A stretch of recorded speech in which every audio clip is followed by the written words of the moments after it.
La emoción no viene sola, también trae el significado que aprendiste. Hoy quiero hablar de algo que cambia mucho la manera de entender lo que sentimos, y es esto. Una emoción no siempre se vive solo por lo que es, sino también por lo que aprendimos que esa emoción significa. Esto es importante porque muchas veces se habla de las emociones como si fueran experiencias universales en su vivencia completa.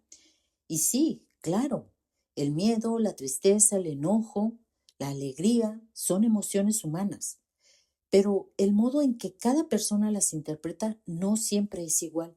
La emoción puede ser universal, pero el significado no.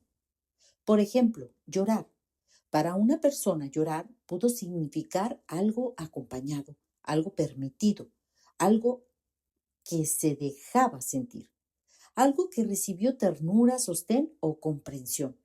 Pero para otra persona llorar pudo haber sido incómodo para quienes la rodeaban. Pudo haber generado regaño, burla, silencio, desprecio o una sensación de que sentir era molestar. Entonces, años después, cuando esa persona llora, no solo aparece la tristeza, también puede aparecer vergüenza, culpa, incomodidad, rechazo hacia sí misma o urgencia por dejar de sentir. Y ahí ya no estamos hablando solo de una emoción, estamos hablando también del significado que la historia le dio a esa emoción. Esto ocurre con muchas otras. Con el enojo, por ejemplo. Hay personas que aprendieron que enojarse era peligroso porque alrededor había violencia, castigo o tensión. Entonces hoy, cuando sienten enojo, quizás no solo sienten activación, quizás sienten miedo de sí, miedo de perder el control o miedo de ser rechazadas. Otras personas aprendieron que el enojo era la única forma de tener lugar, de ser vistas, de marcar territorio, de defenderse, de hacer valer su palabra. Entonces, esa emoción puede volverse más accesible para otras, incluso cuando debajo hay dolor, tristeza o impotencia. Lo mismo pasa con el miedo, con la necesidad, con la frustración, con el deseo de pedir o con el impulso de poner límites. No siempre sentimos solo una emoción limpia, muchas veces sentimos una emoción atravesada por historia. Y por eso, a veces una emoción simple se vuelve difícil de sostener, no porque esté mal sentirla, sino porque quedó asociada a algo más, quizás a vergüenza, a peligro, a abandono, a castigo, a rechazo, a humillación, a pérdida de amor o a culpa. Y cuando una emoción queda asociada a eso, la persona no solo intenta gestionar la emoción, intenta defenderse del significado de esa emoción que arrastra.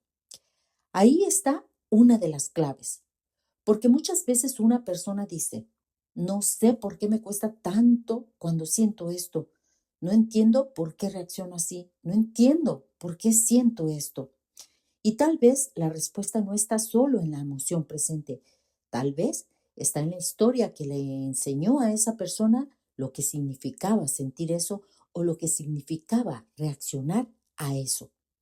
Por eso, a veces decirle a alguien, solo siéntelo, no pasa nada, va a pasar, no alcanza. Porque si para su sistema sentir tristeza equivale a debilidad, o sentir enojo equivale a ser peligrosa, o sentir miedo equivale a no valer, entonces no está lidiando solo con una emoción, está lidiando con una interpretación profunda y tal vez con algo inconsciente. Y ahí es donde conviene mirar más adentro.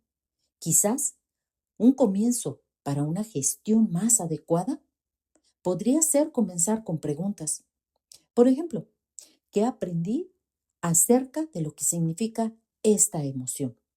¿Qué significa sentir esto en mi historia de vida? ¿Qué respuesta recibía yo cuando lo sentía? ¿A qué conclusión pude haber llegado? ¿Qué conclusión pude haber tomado acerca de esto?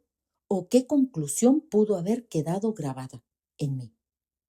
Porque una emoción cambia mucho cuando cambia su significado y cuando una persona empieza a revisar eso, puede dejar de pelear tanto con lo que siente y empezar a comprender mejor por qué lo siente como lo siente, por qué piensa como piensa y por qué reacciona como reacciona o para qué. No siempre se trata de eliminar la emoción, a veces se trata de deshacer la carga extra que la historia le puso encima. Y eso puede abrir más espacio, más comprensión, más regulación interna y más libertad interna. Porque una emoción sentida con conciencia no es lo mismo que una emoción arrastrada por significado inconsciente. La emoción no siempre es el problema. A veces el problema es la interpretación que quedó pegada a ella. Y revisar eso puede cambiar profundamente la manera en que una persona se relaciona consigo misma. A veces no rechazas la emoción, rechazas lo que aprendiste que esa emoción dice sobre ti. Y mirar eso puede cambiar mucho. No se trata de cambiarte, se trata de volver a ti con más conciencia.